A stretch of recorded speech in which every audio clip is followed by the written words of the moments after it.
With many teams in the league struggling to find a long-term solution at catcher, the Boston Red Sox have an overabundance at the position.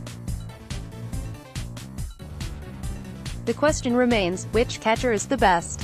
All three have various strengths and weaknesses that help stand apart from each other. While none of these are generational players like Yadier Molina or Buster Posey, they all have a consistent skill set that makes them affordable and viable options at catcher. Sandy Leon, defensive star. While Sandy Leon's offensive stats will not amaze anyone, he is a dominant force behind the plate.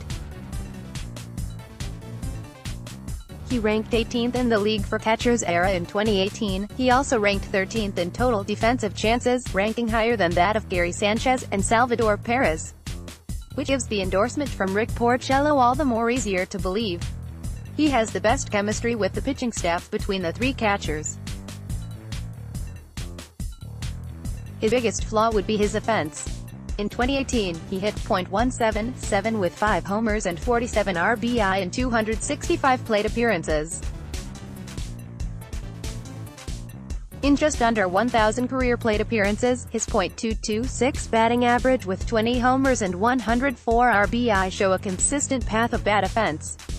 With a team as offensively gifted as the Red Sox, an end-of-the-lineup guy who could keep the inning alive is worth the cost of a great defensive catcher. Christian Vazquez, developing star. While he doesn't have the years of major league experience like Leon does, he has developed a better offensive game. In 2018, he hit for an underwhelming .207 average with 3 homers and 16 RBI. This in large part was due to missing over a month for surgery on a broken finger. His career numbers show a promising sign for a potential all-star catcher, barring that he can stay healthy. He hit a career .246 average with 10 homers and 80 RBI in a span of 4 seasons, with 2017 making his most appearances with 99 games played. His 3.84 catcher's era shows signs that he is learning to take command of the game more. Since the 2014 season, he commands the game and keeps control smoother, while staying in sync with the pitchers and communicating with more off-day practice. While being under contract until 2023, his development will surely grow, potentially taking on the everyday starter by the end of 2019. There is the most upside with Vazquez, and the Red Sox should look forward to this kid's bright future. Blake Swihart, the odd man out. While we haven't seen much of Blake Swihart in the catcher's spot, we have seen him in the utility spot in numerous positions in 2018.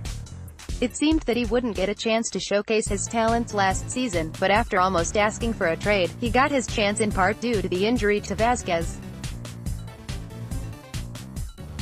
In a small sample size, he hit .229 with 3 homers and 18 RBI. His most interesting stat is the 6 stolen bases in 2018. It will be interesting to see if he stays in the utility role, if he moves on from the Red Sox, or plays in his original position.